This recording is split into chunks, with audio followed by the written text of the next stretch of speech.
What do you remember about your first game in Neyland Stadium? I didn't play, so that's awesome. But no, I'm joking. I don't know. I remember just being super excited about having the opportunity to eventually play here and to eventually have an impact. And used to walk around campus and just look at the stadium because obviously staying right in the middle of campus, and I was like, wow, yeah, one day I'm gonna, not to get all emotional, like one day I'm gonna make plays there and I'm gonna be able to play there and perform there. And I don't know. It's really special to be here now after looking back at it and just the journey that I've come on. Rick? We've been asking everybody, what are you thankful for this holiday season? What am I thankful for this holiday season? I'm thankful just for, kind of the last year of my life. I'm very thankful for how it's helped me grow. I'm thankful for my family, for sure. I think that everybody says they have the best family, right? But I truly believe I have the best family. We have our issues and we have our debates and arguments, but truly I know that they get my back through everything. So those two things. Vince and then Ryan. How emotional do you think it will be for you on Saturday, especially the build up? Yeah, I don't think I'll be too emotional, honestly. I think I'll be able to contain it for a good amount. But I mean, it is worth it to show that it makes me emotional and that I truly do value the experience. So yeah, I'll definitely be emotional for sure. We'll see how much it comes out. Ryan and then Wes. Jake was a local guy who committed 2 staffs ago. You've been on quite the journey here. How much does it mean to you to kind of leave this program in the shape it's in now, compared to where it was just a few years ago? Yeah, it means the world just because as a leader and as a competitor too, right? Like we're trying to get better. That's the only thing that we're trying to do here is get better, whether it's, give ourselves a better life financially or, with a good career or just trying to become better men or just trying to be a better football player. That kind of falls in the same category, right? We're trying to make this place as good as we can possibly make it before we leave. And, I think we've done a good job. I think we've kind of changed the narrative about, how you compete and how you finish games and how you stick together, how you love each other on your team and how you trust coaches and how you listen. There's a lot of things you can kind of throw out there, but I think this program's in a much better place than kind of what I found it in. So I'm happy about that. Wes. Jacob, obviously everyone's got their own situation, right? Excuse me. I feel you. No, you're good. Make their own decisions. But after a game, there will be guys who will be in a lot of situations like you were in last year in terms of not knowing, am I going to come back, am I going to not, all those things.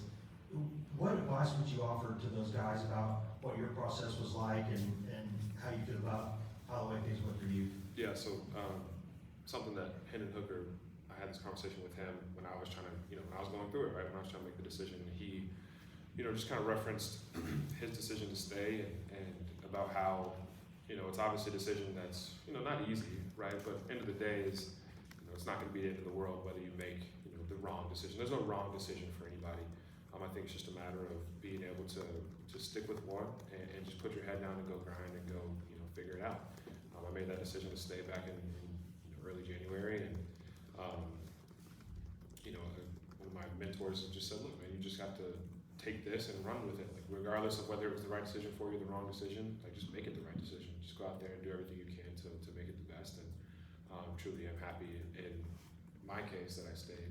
But everybody has their own journey. So there's going to be guys that feel like they're done here, and that's awesome. There's going to be guys that feel like they, want a little bit more, and that's perfect too. Emily.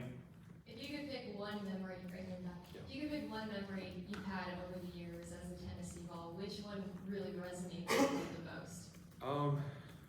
I think one that really changed the way that I play the game and just kind of how, my perspective just on the game in general.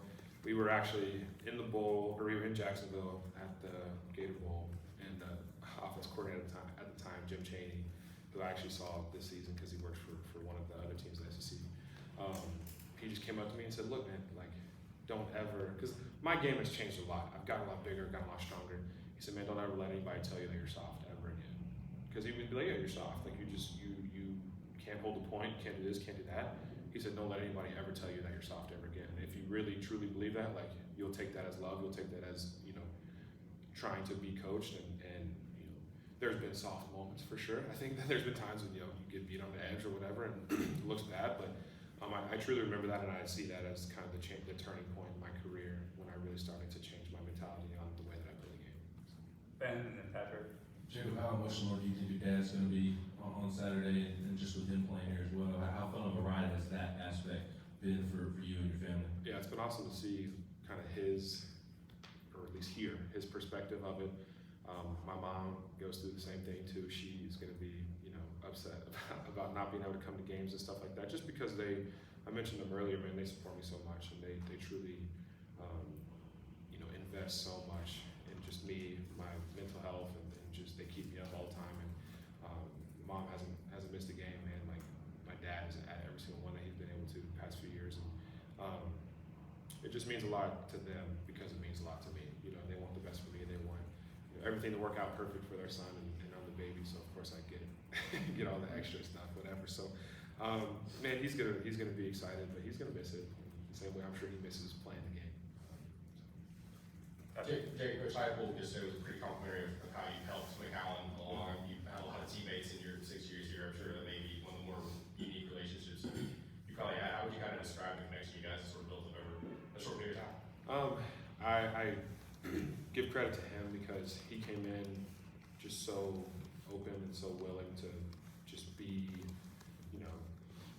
a student, I guess, and just learn from me. I think it would be very difficult if he came in and kind of saw it as, you're my age, like there's nothing you can tell me, or why are you trying to, tell me how to do things. But that was never how it was. I treated him with love and respect ever since he got here, and I've got nothing but the same in return. We're truthfully like best of friends now. Like me, him, Hunter, like a lot of those guys in that room spend so much time together, playing Xbox, like just playing board games, hanging out, watching games, watching TV. So man, truly, he's been a big part of why I have enjoyed this year so much. It's just me and his connection and friendship, and having somebody to go and play with, right, and be able to, kind of bounce ideas off each other and be able to feed off each other during the games. If something bad happens, and knowing that he's got my back regardless, and same for him, for me. So. We'll do one or two more. Vince. We've certainly asked you about your relationship and being coached by Coach Ablin. Yeah. But what's your relationship like with Coach Halsley as your OC? Yeah, Halsley, again, me and Halsley have had this super cool connection. It just feels like, I don't know, he started as a quarterback's coach, right? He wasn't in that position initially, so there was never this, I feel like there's a level of stress, I guess, that guys have with guys that are in like the bigger positions, right? The head coach and the coordinators and things like that, just because they make a lot of decisions, right? And they kind of have things in their hands that they deal with.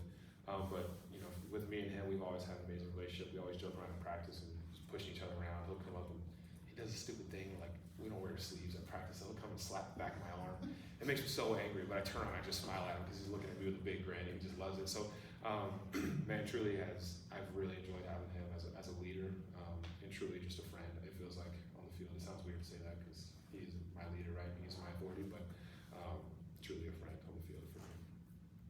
Anything else for Jacob? All right, thanks everybody. That'll be it for today, everybody.